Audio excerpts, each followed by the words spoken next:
हरे कृष्णा हरे कृष्णा कृष्णा कृष्णा हरे हरे, हरे राम राम राम हरे हरे, हरे कृष्णा।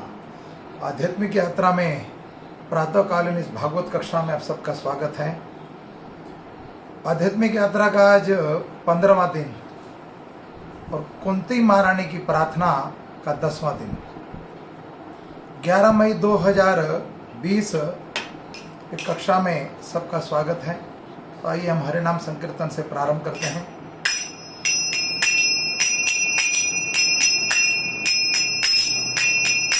जय राधा माधव कुंज बिहारी, जय राधा माधव जय राधा माधव कुंज बिहारी,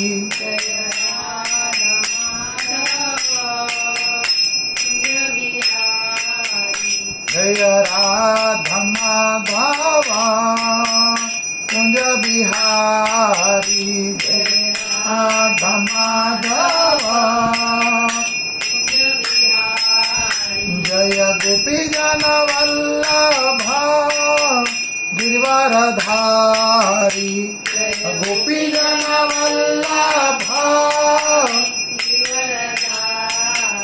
जय गोपी जन वल्लभ गिरिवरधारी, जय गोपी जन वल्लभ यशोदानंदन ब्रज जन रंजन, यशोदानंदन ब्रज जन रंजन, यशोदानंदन ब्रज जन रंजन, यमुना तीरा वनचारी, यमुना तीरा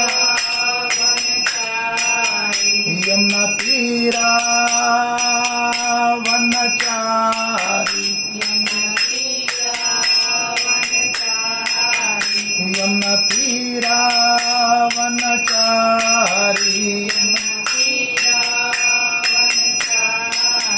जय राधा माधव कुंज बिहारी, जय राधा माधव कुंज बिहारी, जय गोपी जन वल्लभ गिरिवरधारी, जय गोपी जन वल्लभ गिरिवरधारी, यशोदानंदन ब्रज जन रंजन, यशोदानंदन ब्रज जन रंजन, यमुना तीरा वनचारी,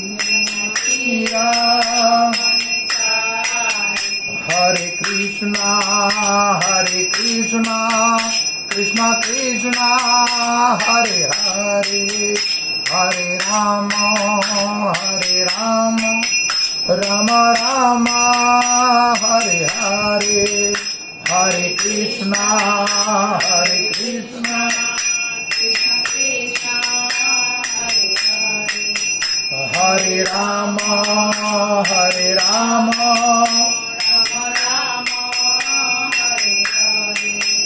हरे कृष्णा कृष्णा कृष्णा हरे हरे, हरे राम राम राम हरे हरे, हरे कृष्णा बोलिए बोलिए कृष्णा कृष्णा हरे राम राम राम हरे कृष्णा कृष्णा कृष्णा हरे हरे, हरे राम राम राम हरे हरे, हरे कृष्णा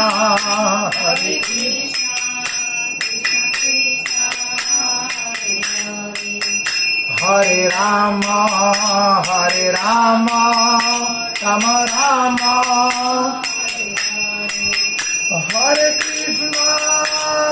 कृष्णा कृष्ण कृष्ण हरे हरे हरे राम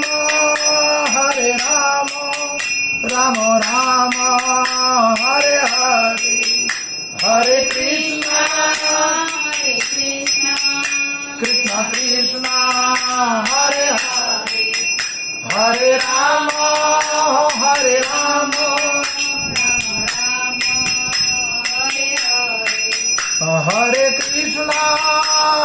कृष्णा कृष्ण कृष्ण हरे हरे हरे राम राम राम हरे हरे हरे कृष्णा कृष्ण हरे हरे हरे राम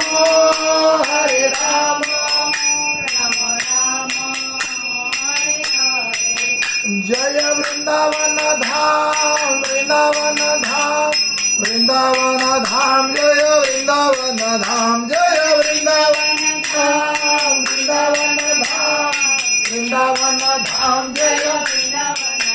जय कृष्ण बलराम जय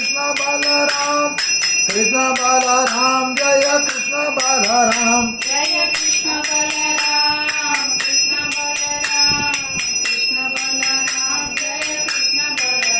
जय गौरानिताय जय गौरानिताय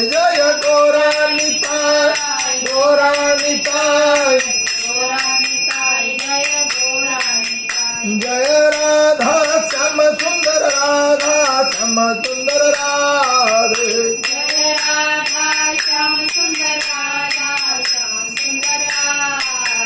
जय राधा माधव राधे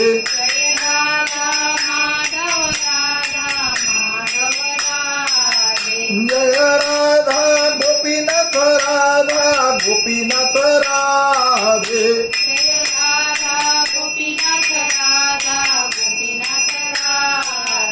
जय राधा मदन मोहन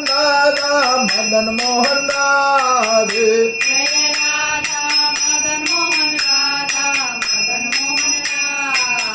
जय राधा गोविंद राधे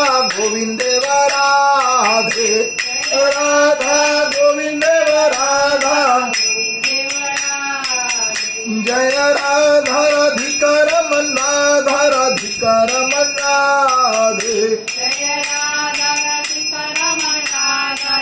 रमन राधे जय राधा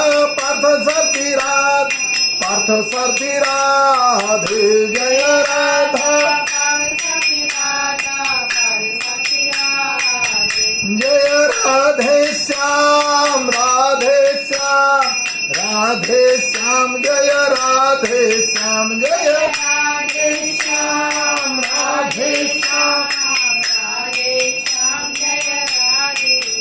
जय सीताराम लक्ष्मण हनुमान जय लक्ष्मण हनुमान जय सीताराम लक्ष्मण हनुमान सीताराम जय जगन्नाथ जय बलदेव जय सुभद्रा जय जगन्नाथ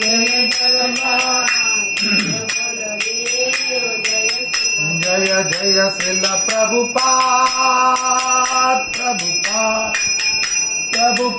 जय जय श्रील प्रभुपाद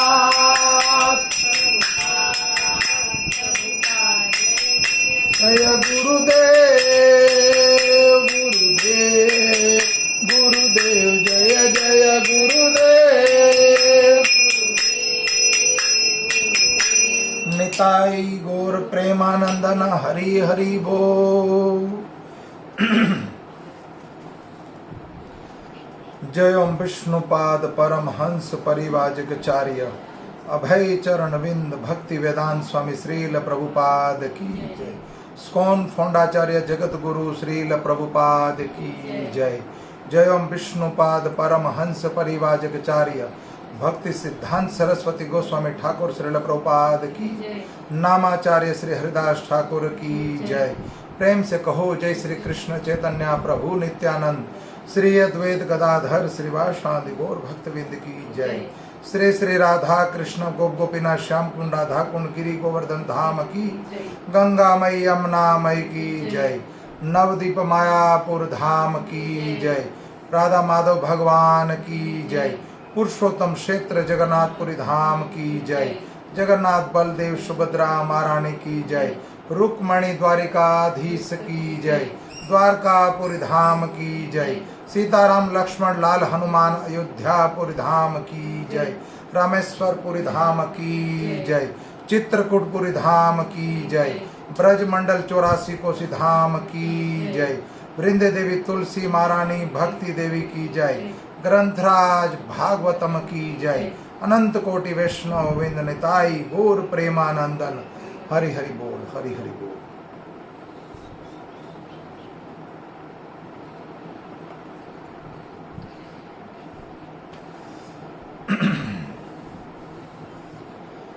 ओम नमो भगवते वासुदेवाय।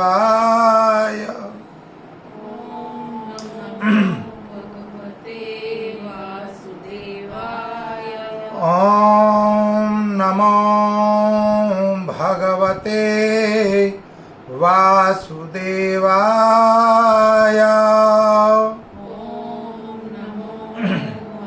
ओम नमो भगवते वासुदेवाय। ओम नमो भगवते वासुदेवाय।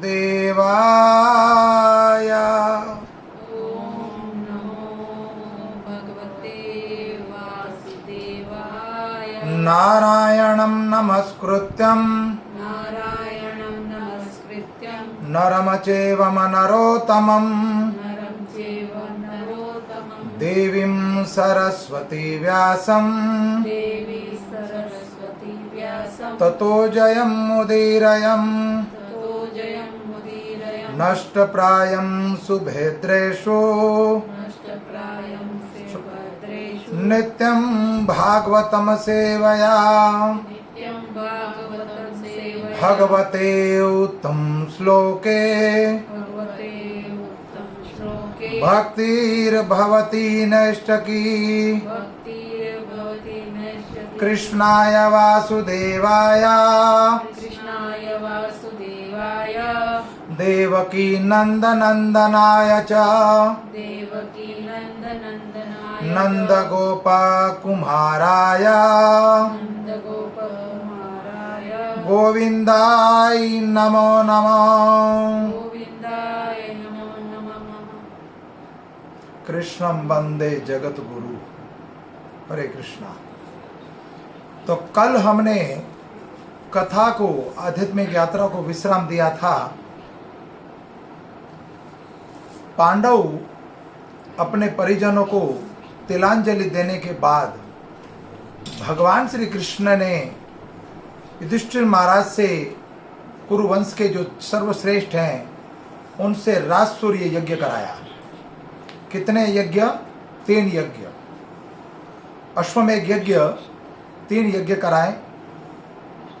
उसके उपरांत भगवान द्वारिकाधीश जाने को तैयार हैं।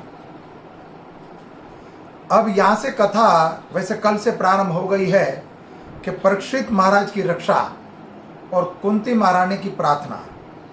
तो जगत गुरु श्रील प्रभुपाद ने कुंती महारानी की प्रार्थना जो 35 श्लोकों में प्रथम स्कंद 8वां अध्याय, जिसमें कुंती महारानी की प्रार्थना को प्रभुपाद ने 35 श्लोकों में वर्णन है, लेकिन लॉस एंजलिस और बॉम्बे प्रभुपाद ने इस कथा का प्रवचन जो दिया तो 26 दिनों तक लगातार इस पर प्रवचन हुआ, 35 श्लोकों पर। तो यहाँ पर प्रथम स्कंद में प्रथम स्तुति, प्रथम प्रार्थना जो है वो भगवान के परम भक्त कुंती महारानी की है। तो भगवान को अब अपने घर जाने की इच्छा प्रकट हुई है और भगवान द्वारिकाधीश जाना चाह रहे हैं। उससे पहले यहाँ पर क्या भगवान की लीलाएं हैं या क्या घटना घट रही हैं, इसका वर्णन हम करने जा रहे हैं। तो भागवतम का प्रथम स्कंद 8वां अध्याय और 5वां श्लोक।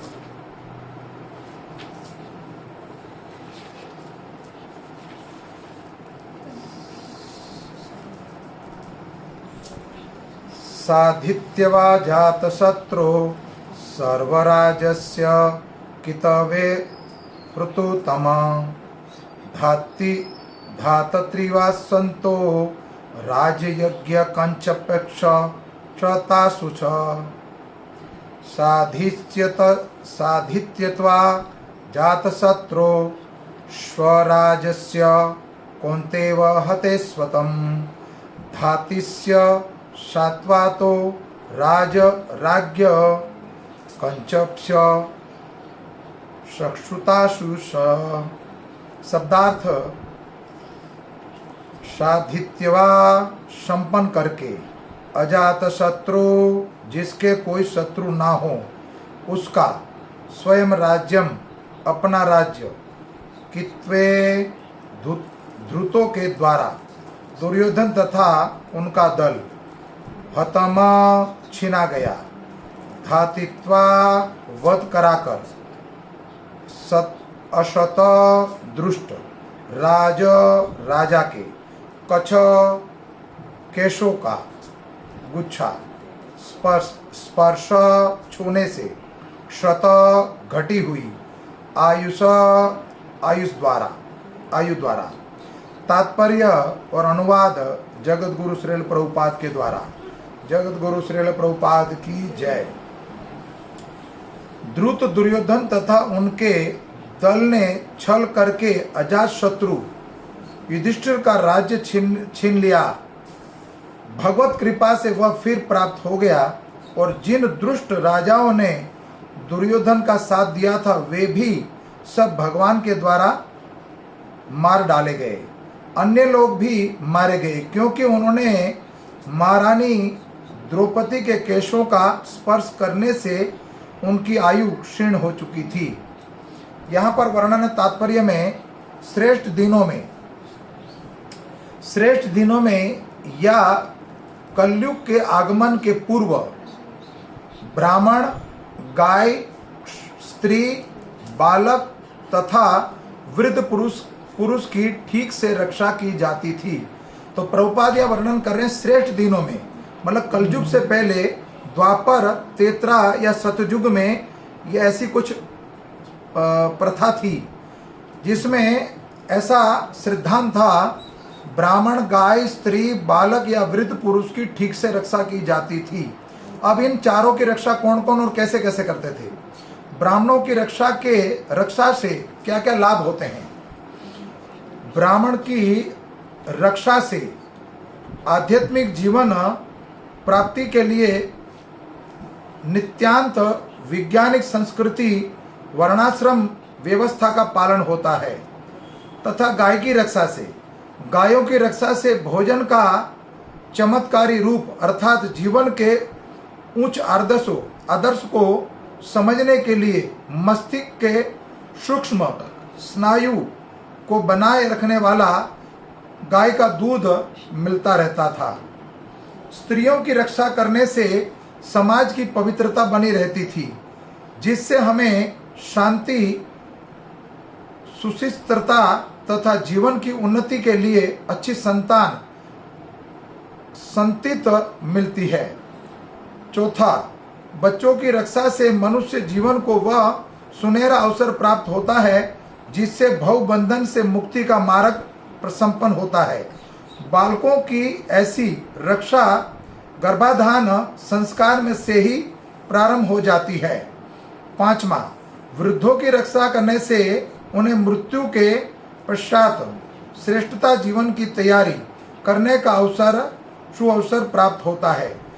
यहाँ पर पूरा दृष्टिकोण ऐसे कारणों पर आधारित है जिनसे सफल मनुष्यता प्राप्त होती है।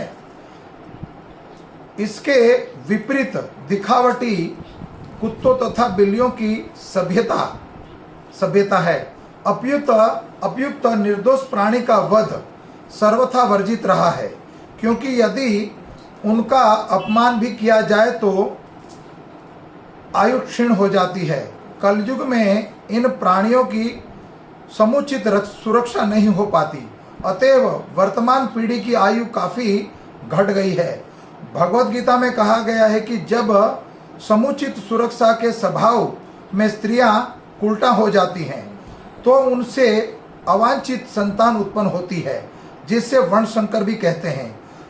सती स्त्री का अपमान करना मानो अपनी आयु को खतरे में डालना।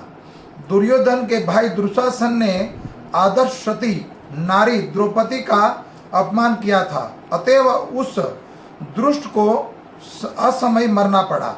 और ये भगवान के कुछ कठोर नियम हैं जिनका ऊपर वर्णन हुआ है। तो यहाँ पर यह स्पष्ट वर्णन हो गया कि आज के समय में ब्राह्मण विप्र करे व्यापार। ब्राह्मणों की रक्षा के लिए बोला गया, लेकिन ब्राह्मण की रक्षा करेगा कौन? क्षत्रिय। ब्राह्मण की रक्षा करने के लिए क्षत्रिय है, और क्षत्रिय ब्राह्मण वैश्य और शूद्रों तीनों की रक्षा करने का सिद्धांत पुरुषार्थ बता दिया गया है। गाय की रक्षा कौन करेगा? वो भी क्षत्रिय करेगा। लेकिन आज के जो राजा हैं उन्होंने कसाई घर खुलवा रखे हैं। प्राचीन काल में गाय की रक्षा के लिए, जैसे इसी परंपरा में परीक्षित महाराज का वर्णन आएगा कथा में आगे अध्यायों में, कि एक शूद्र जो गाय और बैल के जोड़े को मारता है, तो भगवान के जो सखा थे अर्जुन, तो यहाँ पर परीक्षित कह रहे हैं अभी पांडव का वंशज अर्जुन का पड़पोत्र जीवित है। कौन? परीक्षित। तो गाय को मारने वाला शूद्र जो पैरों से लात मार रहा था, उनका सर्वनाश करूंगा। तो ऐसे राजा हुआ करते थे। उसके बाद विषय में बता दिया गया आगे स्त्रियों की रक्षा। तो आज के समय में स्त्रियों की रक्षा कहाँ रह गई है? जगह जगह पे बलात्कार होता है उल्टा स्त्रियों का, और स्त्रियों के साथ दुर्व्यवहार होते हैं, और कई स्त्रियों का भी आचरण ऐसा हो गया है। फिर उससे क्या होता है? वो व्यभिचारिणी हो जाती हैं या पथ भ्रष्ट हो जाती हैं, तो उनसे जो संतान की उत्पत्ति होती है वो वर्णशंकर होते हैं। फिर अगर कहा गया बच्चों की रक्षा, अगर बच्चों के लिए अच्छे गुरुकुल अच्छी शिक्षा दी जाए तो उनके पितरों का भी पितृलोक में उद्धार हो जाता है। और उनके जो पड़पोत्र, जैसे यहाँ पर परीक्षित महाराज अपने वंशज में सर्वश्रेष्ठ हैं, तो पांडवों का नहीं, कई हजारों करोड़ों वैष्णवों का उद्धार कर दिया। कि हमें भागवत जो प्राप्त हुई है परीक्षित महाराज के महावैष्णव महाभागवत के द्वारा, तो ऐसा कोई भागवत हो जो अपने वंशज का भी उद्धार करे, अपने राष्ट्र का भी उद्धार करे और समाज का भी करे। तो यहाँ पर उसके बाद आता वृद्ध की रक्षा।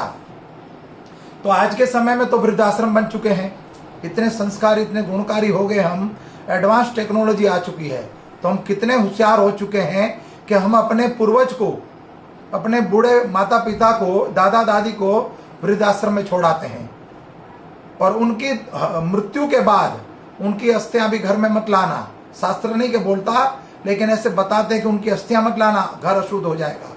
लेकिन मरे हुए पशुओं की अस्थियां घर में लाते हो, मुर्दा घर में लाते हो, फ्रिज में लगाते हो और पकाते हो। मुर्दा पशु जो लाते हो घर के अंदर, उससे घर अशुद्ध नहीं होता।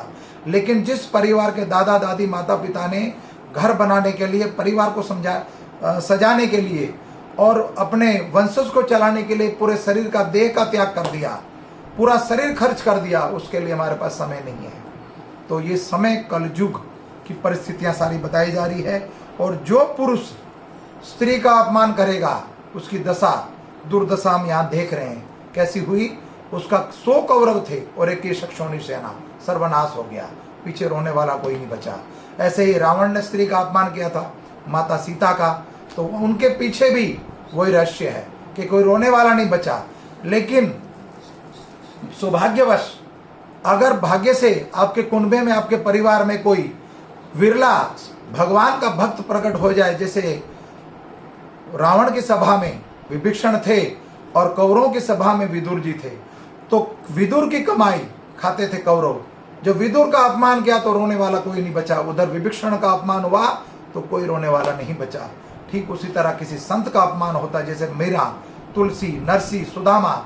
मीरा का अपमान हुआ मेड़ता में, मेवाड़ में, तो मेवाड़ का आज तक पानी खारा है। जब कहीं भगवान के भक्त की अपकृति होती है तब यही दुर्दशा होती है।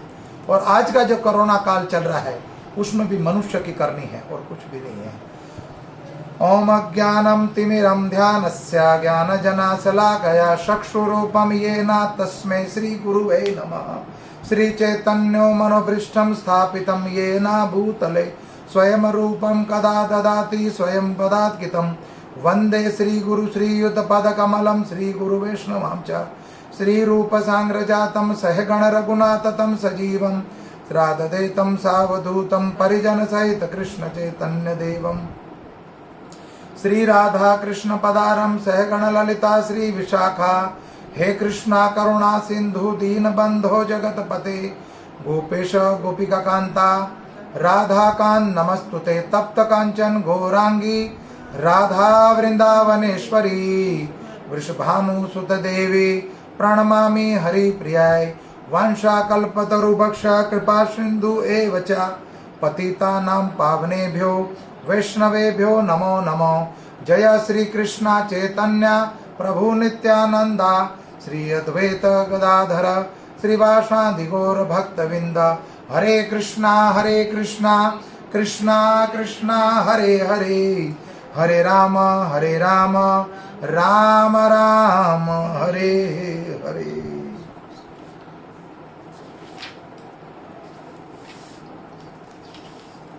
तो यहाँ पर भगवान युधिष्ठिर महाराज से, भगवान श्री कृष्ण ने महाराज युधिष्ठिर से 3 श्रेष्ठ अश्वमेध यज्ञ संपन्न कराए और इस तरह उनकी पवित्र ख्याति सो यज्ञ करने वाले इंद्र की तरह चतुर्दशी फैल गई, चारों दिशाओं में फैल गई। ये महाराज युधिष्ठिर द्वारा अश्वमेध यज्ञ संपन्न किए जाने की भूमिका जिसे है स्वर्ग के राजा इंद्र के साथ महाराज युधिष्ठिर की तुलना महत्वपूर्ण है। स्वर्ग का राजा अपने ऐश्वर्य में महाराज युधिष्ठिर की अपेक्षा हजारों गुना बढ़कर है, तो भी महाराज युधिष्ठिर की ख्याति कम न थी। उसका कारण था कि भगवान श्री कृष्ण के शुद्ध भक्त थे और भगवत कृपा से ही वे स्वर्ग के राजा इंद्र के तुल्य बन गए। बहुत बड़े सहनशील व्यक्ति थे और पांडव सहनशील थे, इसीलिए शुद्ध भक्त थे और भगवत कृपा से ही वे स्वर्ग के राजा इंद्र से तुल्य थे। यद्यपि उन्होंने केवल 3 यज्ञ किए थे जबकि इंद्र ने पूरे 100 यज्ञ किए थे। ये भगवत भक्त का विशेष अधिकार है कि भगवान सबों पर संभाव रखते हैं, लेकिन भगवत भक्त अधिक महिमान होता है क्योंकि वह सदैव महानतम संपर्क में रहता है, महान आत्माओं के संपर्क में रहता है। सूर्य की किरणें समान रूप से फैलती हैं तो भी कुछ ऐसे स्थान पर रह जाती हैं जहां सदैव अंधेरा रहता है।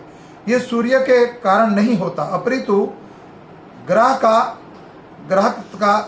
करता है कि कभी कमी के कारण। इसी प्रकार से जो भगवान के 100% भक्त हैं उन्हें भगवान के पूर्ण कृपा प्राप्त होती है, जो सर्वत्र सदैव समान रूप से वितरित होती रहती है। यहाँ पर वर्णन आता है कि भगवान ने जैसे अश्वमेध संपन्न कराने के बाद भगवान अब जाने को तैयार हैं द्वारिकाधीश। तो यहाँ वर्णन आया, जो ही भगवान द्वारका रवाना होने के लिए रथ पर सवार हुए त्यों ही भयभीत उत्तरा तेजी से उनकी ओर दौड़ती हुई दिखाई पड़ी। पांडव कुल के सारे सदस्य अपनी रक्षा के लिए भगवान पर अथातीत थे, अतएव भगवान समस्त परिस्थितियों में उनकी रक्षा करते थे। वैसे तो भगवान सबों की रक्षा करते हैं, किंतु जो लोग उन पर पूर्ण तरह से पूर्ण निर्भर रहते हैं वे उनकी विशेष रखवाली करते हैं। पिता अपने नन्हे पुत्र के प्रति विशेष सतर्क रहता है, क्योंकि वे पिता पर पूर्ण आश्रित रहता है। तो यहाँ पर भागवत गीता के 9वें अध्याय का 22वां श्लोक में स्मरण होता है। भगवान कहते हैं 9वें अध्याय के 22वें श्लोक में कि अनन्य भाव से अगर कोई मेरा भजन करता है तो उनके पास जो कुछ है उसकी मैं रक्षा करूंगा और जो नहीं है उसकी मैं पूर्ति करूंगा।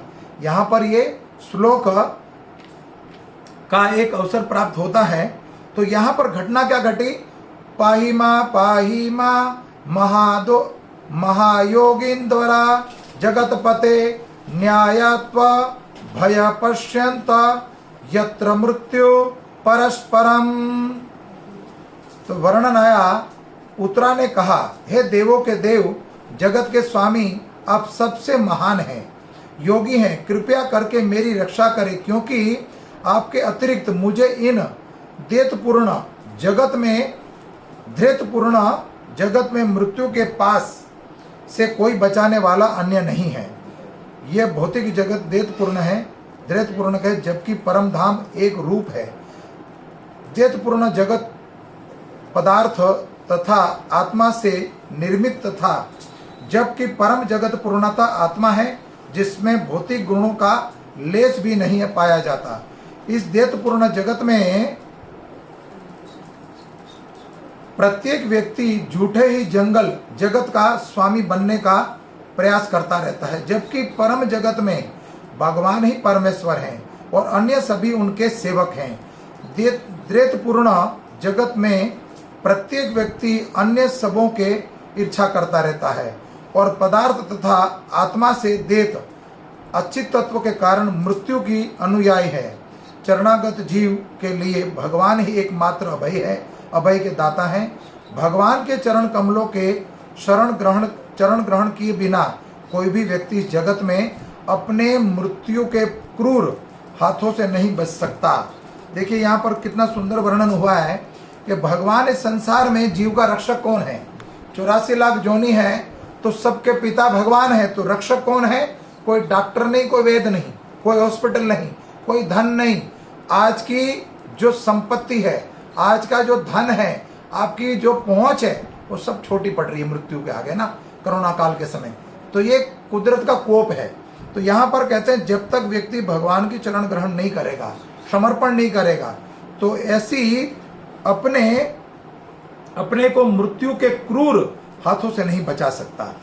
तो वर्णन क्या है यहाँ पर? यहाँ घटना उत्तरा के पति, हे प्रभु, आप सर्वशक्तिमान हैं, अपितु अग्नितुल्य लोहे का बाण मेरी ओर तेजी से आ रहा है। मेरे प्रभु, यदि आपकी इच्छा हो तो ये मुझे भले ही जला दे, लेकिन यह मेरे गर्भ को जलाकर गर्भपात ना करे। कृपा करें कि मेरे गर्भ को आप बचा लीजिए। अब उत्तरा के समझ क्या था? एक ब्रह्मास्त्र छोड़ा गया था। किसके द्वारा? यहाँ ये घटना उत्तरा के पति अभिमन्यु की मृत्यु के बाद की है। अभिमन्यु की विधवा पत्नी अपनी पति का अनुचरण करती, लेकिन वह गर्भिणी थी। अनुचरण का अर्थ है कि उत्तरा, वर्णन आता है जैसे पांडव महाराज स्वधाम पधार गए जब, तो उनके पीछे उनकी जो छोटी पत्नी थी माद्री, वो सती हो गई। तो यहाँ आता है कि उनका अनुचरण कर सकती थी, उत्तरा भी सती हो सकती थी, लेकिन उनके गर्भ में एक भगवान का परम भक्त महाभागवत का जन्म होने वाला था। इसलिए वर्णन आया कि वो गर्भिणी थी और परम भगवत भक्त महाराज परीक्षित उनके गर्भ में थे। अतएव उनकी रक्षा करना उनका परम धर्म था। माता के ऊपर बहुत बड़ा उत्तरदायित्व होता है कि वह शिशु की सभी तरह से रक्षा करें। अतः उसको भगवान श्री कृष्ण के समक्ष अपनी बात कहने में कोई लज्जा नहीं आई। वह एक महान राजा की पुत्री, विराट नरेश की पुत्री, एक वीर की पत्नी, अभिमन्यु की पत्नी, और एक महान भक्त की शिष्या थी। बाद में वह एक श्रेष्ठ राजा की मां भी बनेगी। तो यहाँ श्रेष्ठ महान भक्त कौन था जिनकी शिष्या थी? वो अर्जुन और द्रौपदी दोनों ही भगवान के भक्त थे। और सर्वश्रेष्ठ राजा कौन होने वाले, उनकी कोख से कौन जन्म होने वाला है? महाराज परीक्षित। वह सभी प्रकार से सौभाग्यशालिनी थी और गुणवंती थी। तो यहाँ पर वर्णन आया कि जब पांडवों के बीच का सर्वनाश करने के लिए अश्वत्थामा ने अश्वत्थामा को अपमानित करके छोड़ दिया था, उसके बावजूद भी ये क्रूर काम करा। क्या करा उन्होंने? एक ब्रह्मास्त्र छोड़ा। पूरा ज्ञान नहीं था, ज्ञान में जब परिपूर्ण ना हो तो उस ज्ञान का उपयोग या अस्त्र का उपयोग, शस्त्र का उपयोग नहीं करना चाहिए था। तो ब्रह्मास्त्र छोड़ना जानते थे वो, लेकिन उसका सम्मान करना नहीं जानते थे वो। हालांकि द्रोणाचार्य के पुत्र हैं अर्जुन, पांडव और कौरव, सबको एक ही समान शिक्षा दी थी, अपने पुत्र को भी वही शिक्षा दी, लेकिन ब्रह्मास्त्र का सम्मान कैसे करना है वो नहीं जानते थे। तो उन्होंने ब्रह्मा क्रोध में और अपमान से पीड़ित थे वो। जब उनकी मणि निकाल ली गई और केश काट दिए गए अर्जुन के द्वारा, भगवान की आज्ञा से हुआ, लेकिन वो अपमानित थे, तो बड़े दुखी थे, पीड़ित थे। तो उन्होंने क्या करा कि पांडवों कुल का सर्वनाश करना चाहता हूं मैं। तो उन्होंने ब्रह्मांड का संविधान कर दिया। और जैसे ब्रह्मास्त्र छोड़ा, तो ब्रह्मास्त्र छोड़ने के लिए सर्वप्रथम उत्तरा के गर्भ में अभिमन्यु का तेज था, अभिमन्यु का बीज था, वो गर्भवती थी। तो सर्वप्रथम अभिमन्यु के पुत्रों को मारना चाहता था वो ब्रह्मास्त्र, उसके बाद पांचों पांडव को। पहले के समय में जो अस्त्र शस्त्र थे, जो परमाणु थे, वो इतने बलशाली थे, लेकिन वो ज्ञानवान थे। परमाणु अस्त्र शस्त्र भी ज्ञान था उनके अंदर कि जो निशाना बांधा जाएगा, उसमें भी लक्ष्य भेदन के लिए लक्ष्य रखा जाएगा, इतने लोगों की मृत्यु इस शस्त्र से होगी, तो उतने का ही वध करते थे। आज के समय की तरह नहीं कि कहीं ब्रह्म छोड़ा तो निर्दोष प्राणी भी मारे, कई जीव, बेगुना पशु पक्षी या कई जीव भी मारे जा सकते हैं, ऐसा नहीं होता। तो ब्रह्मास्त्र छोड़ दिया, लेकिन जैसे ही उत्तरा दौड़ती हुई आई, क्यों उत्तरा दौड़ती हुई आई? कि उनके गर्भ में महाभगवान के परम भक्त महाभागवत का जन्म होने वाला था। और द्रौपदी की उनके ऊपर शिक्षा का भी ज्ञान था। द्रौपदी ने शिक्षा दी थी कि जब पुरुष सभा में द्रौपदी का वस्त्र हरण होने जा रहा था, तो ये 5 पांडव, उत्तरा के ससुर जो हैं, पांचों पांडव वह उपस्थित थे, लेकिन उनकी रक्षा नहीं कर पाए। तो अब तुरंत ही बोल दिया कि भगवान श्री कृष्ण ही इस कष्ट से आपको उबार सकते हैं। तो ठीक उसी समय भगवान श्री कृष्ण ने क्या करा?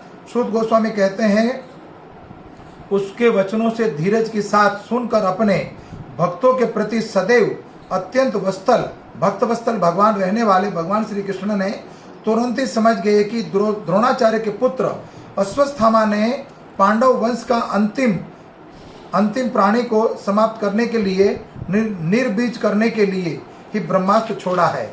तो भगवान सभी तरह से या निष्पक्ष है, तो भी वे अपने भक्तों की रक्षा, भक्तों का ही पक्ष लेते हैं, क्योंकि प्रत्येक व्यक्ति के कल्याण के लिए उसकी नित्यांत आवश्यकता है कि पांडव कुल भक्त कुल था। अतएव भगवान चाहते थे कि वह संसार के ऊपर शासन चलाए। यही कारण है कि दुर्योधन दल के शासन को समाप्त करके उन्होंने महाराज युधिष्ठिर का शासन स्थापित किया। इसीलिए वे गर्भ की भी रक्षा, गर्भ में स्थित महाराज परीक्षित की रक्षा करना चाहते थे। वे नहीं चाहते थे कि संसार में पांडव कुल से विहीन हो जाए, जो भक्तों का आदर्श का कुल है। देखिए, किसी कुनबे के अंदर अगर कोई विरला भक्त प्रकट हो जाए, जैसे प्रहलाद महाराज 71 पीढ़ी का उद्धार कर दिया, तो कोई भाग्यवान वो स्त्री होती है, भाग्यवान वो माता है, भाग्यवान वो जननी। नरसिंह मेहता कहते हैं भक्तमाल में कि भाग्यशाली है वो जननी जिसने ऐसे पूत को जन्म दिया जिसने गोविंद का गीत गाया है, और भाग्यशाली है वो भूमि जिस पे ऐसे संत का जन्म हुआ। तो भगवान भी चाहते थे कि ऐसे आदरणीय जो कुल है, जो भगवत भक्त हैं, ऐसे कुनबे का सर्वनाश कैसे होना चाहिए। तो यहाँ पर इसका एक प्रमाण है, ऐसे कुनबे में ऐसी संतान क्यों जन्मी। सर्वप्रथम उनके कुनबे में विष्णु पितामह कृष्ण भक्त थे, फिर उनकी दादी परदादी कुंती महारानी कृष्ण भक्त थी, फिर द्रौपदी और उसके बाद उत्तरा और 5 पांडव। ये उसी के कर्मों का फल है जो संतान की रक्षा के लिए भगवान माँ के गर्भ के अंदर प्रवेश कर गए। तो यहाँ पर प्राहिमान प्राहिमान करके उत्तरा कहती मेरी गर्भ की रक्षा करो। उसी समय भगवान चतुर्भुज रूप धारण कर दिया भगवान ने, और 4 आयुध धारण करे। और भगवान तो वैसे अर्जुन के सामने विराट स्वरूप दिखा चुके हैं। आपके घर के अंदर छोटे से लड्डू गोपाल जो दिखते हैं वही महान हैं, वो छोटे नहीं हैं। सूक्ष्म रूप धारण करके उत्तरा के गर्भ में प्रवेश कर गए। और क्या भगवान ने धारण कर लिया? शंख चक्र गदा और पुष्प। शंख चक्र और गदा के 2 आयुध के लिए 2 आयुध इसलिए धारण कर लिए, अगर ब्रह्मास्त्र है, अगर सुदर्शन चक्र से नहीं हुआ तो गदा भी धारण कर। भगवान कहते मैं लड़ूंगा। जैसे लड़ने के लिए अगर ये परिणाम आता है, यहाँ पर छोटी सी कथा है। विष्णु पितामह जब अर्जुन को मारने की शपथ ले प्रतिज्ञा ले चुके थे, अर्जुन रथ पे आरूढ़ है और आज विष्णु पितामह ने प्रतिज्ञा ली है कि अर्जुन का वध करेंगे। और लेकिन भगवान मधुसूदन ने एक दिन पहले द्रौपदी को भेज के अखंड सौभाग्यवती का वरदान मांग लिया था। तो भगवान कहते हैं कल क्या करोगे? अब अखंड सौभाग्यवती का वरदान भी दे दिया और अर्जुन को मारने की शपथ भी ली। तब भगवान के सामने विष्णु पितामह कहते हैं कि कुछ भी हो जाए आपका प्रण तुड़वा के रहूंगा। अगर मैंने आपका प्रण नहीं तुड़वाया तो शांतनु सूत नहीं कहलाऊंगा, गंगा पुत्र नहीं कहलाऊंगा। हे मधुसूदन, आपको अस्त्र उठाना पड़ेगा। तो जब भोर में युद्ध प्रारंभ हुआ तो अर्जुन के समक्ष जब विष्णु पितामह लड़ रहे थे, इतनी तेज गति से लड़ रहे थे कि अर्जुन को अपने गांडीव पर धनुष बाण तीर चढ़ाने को मौका नहीं मिल रहा था। उतनी तेज गति से वर्षा की भांति बाणों की वर्षा हो रही थी अर्जुन के ऊपर, और अर्जुन के मस्तक से पसीना जैसे नहा चुका हो और आंखों में पानी आ चुका था, कुछ दिख नहीं रहा सामने। भगवान मुड़ के देखते हैं कि विष्णु पितामह इतने बाण बरसा रहे हैं लेकिन अर्जुन क्यों तीर नहीं छोड़ रहा है। तो भगवान ने पीछे मुड़कर देखा तो अर्जुन तो पसीने से लथपथ था। तो जैसे ही भगवान ने देखा कि विष्णु पितामह ने जो अस्त्र छोड़ा है वो तो अर्जुन का वध ही कर डालेगा, और अर्जुन तो होश में था नहीं, गांडी भी हाथ में नहीं था, वो तो पसीना पोंछने में लगे हुए थे। उसी समय भगवान ने तेजी से रथ को नीचे झुका दिया और विष्णु पितामह का जो बाण था अर्जुन की मस्तक से ऊपर निकल गया। क्रोधित हो गए और भगवान देख रहे हैं बूढ़ा मार डालेगा अर्जुन को आज। क्रोधित हो गए, रथ से कूद पड़े और कूदे, पीताम्बर गिर गया। अर्जुन ने पैर पकड़ लिया भगवान का कि नहीं मेरे पितामह हैं। वहीं एक टूटा हुआ चक्का पड़ा था, उठा हुआ भगवान ने उठाया और तुरंत ही विष्णु पितामह ने अस्त्र शस्त्र रख दिए। आओ द्वारिकाधीश, मैं आपको इसी छवि के दर्शन करना चाह रहा था। हे भगवान द्वारिकाधीश, मैं लड़ कौरव पक्ष से इसलिए लड़ना चाह रहा था कि आपके दर्शन इस रूप में हो जाए, और मैं हार कर भी जीत गया। भगवान के सामने विष्णु पितामह कहते मैं हार कर भी जीत गया और तुम जीत कर भी हार गए। मैं चाहता था कि तुम अस्त्र उठाओ। तो भगवान कहते मैं अपने भक्त का वचन और प्राण को रखता हूं, अपनी ख्याति नहीं चाहिए मेरे को, मेरी भक्त की कभी भी अपकृति नहीं होनी चाहिए। तो भगवान जो है पांडवों की रक्षा कैसे करते थे? भगवान पांडवों की रक्षा ऐसे करते थे जैसे मानो आपके नेत्र, आपकी आंखें, आपकी पलक जैसे रक्षा करती है। आंख की, आंख के सामने हाथ ले जाओ तुरंत पलक बंद हो जाती है। ठीक उसी तरह भगवान क्षण क्षण नहीं पद पद पर उपस्थित थे। सुदर्शन चक्र धारण करके नियुक्त होता है, जैसे अमरीश के लिए भगवान ने नियुक्त कर रखा था सुदर्शन चक्र, ठीक उसी तरह पांडवों के लिए नियुक्त थे जैसे हमारी पलक। ठीक उसी तरह क्षण क्षण के लिए भगवान हर एक पद पद पर भगवान ने रक्षा करी। लाक्षागृह में करी, भीम को विष पिलाया तब करी, द्रौपदी को कुरु सभा में जब वस्त्र हरण की जब लीला आई, या कौरव और पांडवों का युद्ध हुआ तो 100 कौरव और 21 अक्षौणी सेना के सामने 5 पांडवों को बचा के ले आए। और आज उत्तरा के गर्भ में परीक्षित जो है पांडवों का वंश, उसका भी रक्षा करने के लिए स्वयं प्रकट हो गए। तो भगवान परम कृपालु रहते हैं भगवान भक्तों के ऊपर। ये भगवान की बनाई हुई सृष्टि है। अनंत कोटि ब्रह्मांड नायक 84 लाख जो है भगवान की सृष्टि और भगवान कहते हैं, भागवत गीता में कई बार इस श्लोक का वर्णन कर चुका हूं मैं, माम अवांस जीव लोको जीव भूतेषु सनातना, ये 84 लाख मेरी योनि है, मेरा अंश है। तो मेरे अंश के ऊपर जब कोई कष्ट आएगा तो मैं प्रकट हो जाऊंगा। यदा यदा ही धर्मस्य ग्लानिर्भवति भारत, भगवान कहते हैं जब जब इस पृथ्वी पर अधर्म बढ़ेगा, धर्म की हानि होगी, तब मैं प्रकट हो जाऊंगा। परित्राणाय साधुना, जब सृष्टि का विनाश होने वाला होगा, जब धर्म का पतन हो जाता है, तब मैं, अधर्म की वृद्धि होती है, तब मैं प्रकट हो जाता हूं। तो दुर्भाग्यवश हम क्या करते हैं कि भगवान की बनाई हुई सृष्टि जो है उसमें हम विश्वास नहीं रखते। दुर्भाग्यवश पत्थर से बनी हुई जो मूर्ति है, यह मूर्त है जो मूर्तिकार बनाता है। मूर्तिकार भगवान का स्वरूप बनाता, प्रतिमा बनाता है पत्थर में से, उसमें तो हम भगवान को देखते हैं, उसमें हम भगवान को देखते हैं। लेकिन जो भगवान की बनाई हुई सृष्टि है, जिस व्यक्ति को भगवान ने बनाया, जीव को, मनुष्य को, वो मनुष्य एक पत्थर में से भगवान की मूर्त बनाता है, उसमें हम भगवान को देखते हैं। लेकिन 84 लाख योनि, भगवान कहते हैं जितनी योनि सब में मैं हूं, सब में मेरा वास, सब जो समझो, सब में मेरा धाम, सब में मेरा मंदिर समझो, उसमें हम भगवान को नहीं देखते। हम मूर्त में देखते हैं, पत्थर में देखते हैं। भगवान कहते हैं मैं कण कण में हूं, प्रत्येक में, हर एक क्षण में, हर एक स्थान पर मेरा वास है। पत्थर में भी है, पत्थर में भी एक भक्त ने पत्थर में से भगवान को प्रकट किया, नरसिंह देव को, है ना। भगवान ने एक पत्थर में से एक स्त्री को प्रकट कर दिया, अहिल्या को। तो पत्थर में भी भगवान है, मिट्टी में भी भगवान है, कण कण में, हर एक स्थान पर उपस्थित है। तो पांडव की भगवान ऐसी रक्षा करते हैं जैसे पलक नेत्रों की रक्षा करते हैं।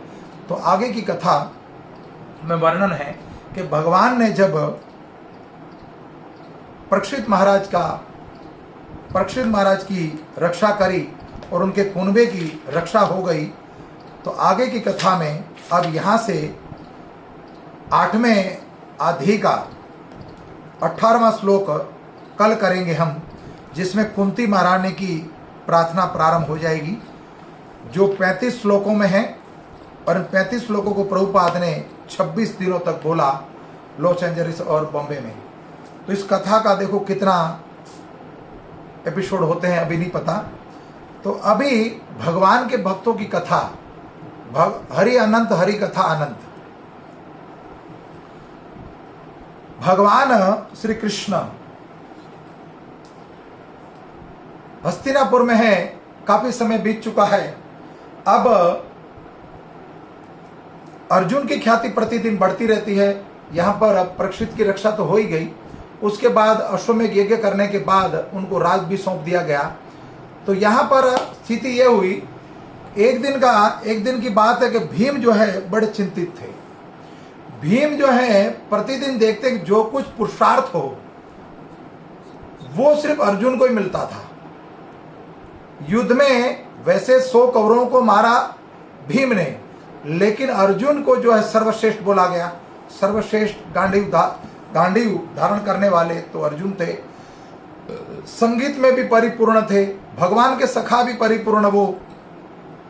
तो चिंतित रहने लग गए कि मैं ऐसा क्या करूं जैसे भगवान मुझ पर प्रसन्न हो जाए। कहते हैं भगवान की कोई अगर ग्लोरीफाई करे, कोई भगवान के गुणगान करे तो भगवान को अति प्रिय लगता है वो। तो भीम ने चाहा कि मैं गाना सीखता हूं, अगर मैं कुछ गा के भगवान को सुना, उनके गुणगान करूं तो भगवान को अति प्रिय लगेगा। तो भीम ने क्या करा, हस्तिनापुर का जो मुख्य द्वार था उस पर ही ये शिक्षा प्रारंभ कर दी। वहां पर शिक्षा प्रारंभ कर दी। और भीम का कंठ जो मेरी तरह बेसुरा था, तो वो प्रतिदिन वहां पर शिक्षा ग्रहण करते अपने कुछ शिष्यों को लेकर। लेकिन चारों पांडव दुखी हो गए उससे।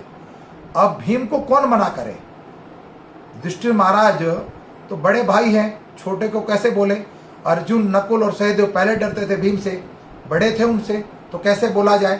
तो किसी तरह से उन्होंने एक ट्रिक निकाली और द्रौपदी को बुलाया कि द्रौपदी तुम किसी तरह से ना भीम को समझाओ, यहाँ पर सारी व्यवस्था खराब हो रही है, उनका जो सूर है वो ठीक नहीं है, लेकिन प्रतिदिन भोर में वो कीर्तन से भजन गुणगान सीखना चाह रहा है कोई भगवान का। तो उनका गला तो ठीक नहीं, लेकिन कैसे हटाया जाए। तो द्रौपदी को गुणवंती है वो, तो किसी तरह से द्रौपदी ने ट्रिक निकाली और भीम को समझाया कि पांडुपुत्र भीम, अगर आप चाहते हो अच्छा गुणगान करना तो एकांत में करना चाहिए तुम्हें। यहाँ बैठ के तुम डिस्टर्ब हो जाओगे, तुम शांति भंग होती तुम्हारी, तो कहीं एकांत में जाके जो ना ये सीखा करो। ये शिक्षा ग्रहण तो एकांत की बात है, सरे क्या कहते हैं, राज्यपाठ में थोड़ी सीखी जाएगी ये, तो आपको जाना चाहिए एकांत में। तो द्रौपदी की बात मानकर भीम ने क्या करा, हिमालय की कुछ कंदराओं में जाकर, पहाड़ों की कुछ कंदराओं में जाकर वो शिक्षा ग्रहण करना शुरू कर दी। एक दिन क्या हुआ, हस्तिनापुर का एक धोबी था, उनका गधा खो गया था वो, तो गधे को खोजते खोजते वो पहाड़ों पर पहुंच गया।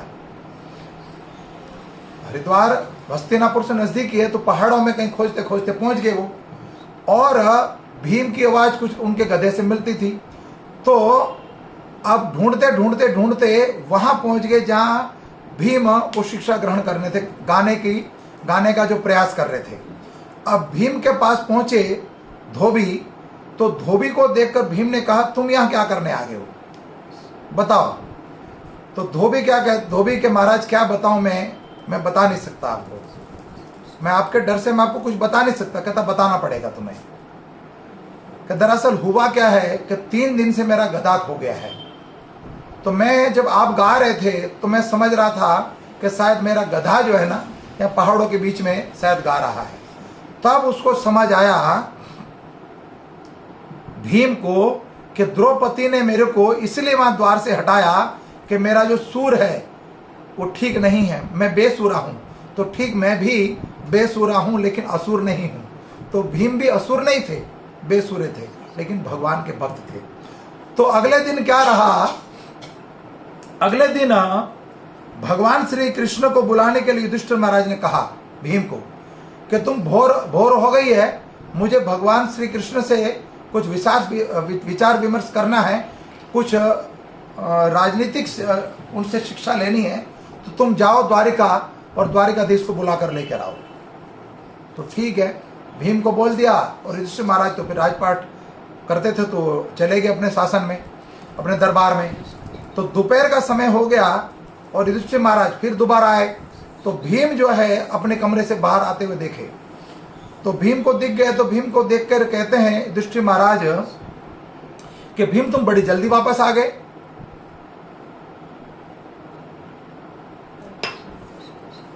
कि भीम तुम बड़ी जल्दी वापस आ गए, तुम द्वारका गए थे ना द्वारिकाधीश को बुलाने के लिए।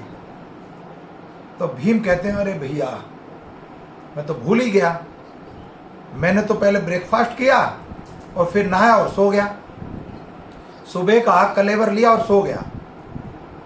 कि तुम खाने पीने के लिए इतना बड़ा शरीर तुमने बड़ा रखा है, निर्लज हो तुम बड़े भाई की आज्ञा का पालन भी नहीं करते। अब भीम बड़े चिंता में पड़ गए कि मैंने भाई की आज्ञा का पालन भी नहीं करा, अब पता नहीं क्या होगा। तो भीम अपने महल में अपने रूम में जाकर अंदर से दरवाजा लगा लिया और रोने लग गए कि पता नहीं अब क्या होगा। तो रोते रोते कहते हैं द्वारिकाधीश, क्या तुम द्रौपदी के पुकारने पर आते हो, मात्र मेरे पुकारने पर नहीं आओगे? बड़ी जोर जोर से खुल के रो रहे हैं वो भीम। उतने में दरवाजा नोक हुआ, और दरवाजा नोक हुआ, दरवाजे को किसी ने खटखटाया दरवाजा। तो भीम समझ गया कि महाराज युधिष्ठिर ने, बड़े भाई ने सिपाही या मंत्री भेजा होगा, पता नहीं अब आगे क्या होगी मेरी दशा। तो उस दास ने बोला कि महाराज ने आपको राजभवन में बुलाया है। अब भीम डरे हुए सहमे हुए बड़े भाई के आगे क्या बोले, वो राजमहल की ओर जा रहे हैं डरे डरे। अब जाके देखते हैं तो युधिष्ठिर महाराज के पास द्वारिकाधीश बैठे हैं। युधिष्ठिर महाराज के पास भगवान श्री कृष्ण द्वारिकाधीश बैठे हुए हैं कि क्यों रे भीम, तू तो पहले निर्लज भी था, अब झूठ भी बोलने लग गया। कि मैंने कब झूठ बोला? कि तूने तो कहा कि तूने भगवान श्री कृष्ण को बुलाने गया नहीं और बुलाया नहीं तूने, और ये कहते हैं तूने बुलाया है। तो भगवान श्री कृष्ण से भीम कहते हैं मैंने कब बुलाया? कि भीम तुम जो मुझे बुलाने के लिए, गाने की जो शिक्षा ग्रहण करने के लिए पहाड़ों में गए, मुझे बुलाने के लिए कंठ की आवश्यकता नहीं है। मुझे बुलाने के लिए कंठ की आवश्यकता नहीं है, बस हृदय से मात्र, जैसे तुमने कमरा रूम बंद करके अभी अपने रूम के अंदर भाव से मुझे जब भीम तुमने पुकारा, वो करुण भाव जब भक्त का होता है तो मैं दौड़ा चला आता हूँ। तो भीम के आगे जब अभी तुमने मेरे को जो बुलाया, तो तुम्हारी पुकार से तो मैं आ गया हूँ।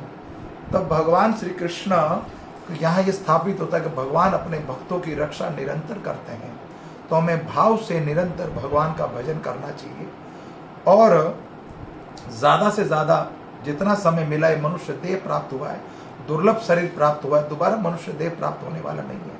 तो क्यों ना इस जीवन को हम सार्थक कर ले, क्यों ना इस जीवन को सार्थक कर ले और भगवत भजन करें निरंतर, घड़ी में से आधी, आधी में से पुनिया, प्रतिदिन जितना ज़्यादा से ज़्यादा हो सके ये हरिनाम धन संग्रह कर लो। यही अंतिम यात्रा में काम आने वाला है।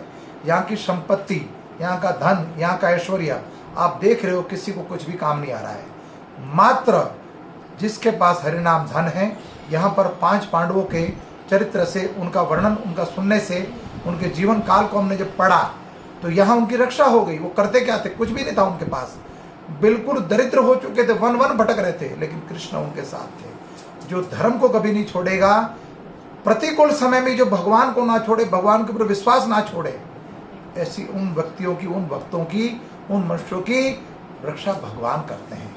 जिसका कोई नहीं होता उसके भगवान होते हैं। धन्यवाद। हरे कृष्णा। कथा में कोई त्रुटि रह गई हो तो क्षमा चाहता हूँ। वंशा कल्पतरुभक्षा कृपा सिंधु एव च पतितानां पावनेभ्यो वैष्णवेभ्यो नमो नमो। हरे कृष्णा। धन्यवाद।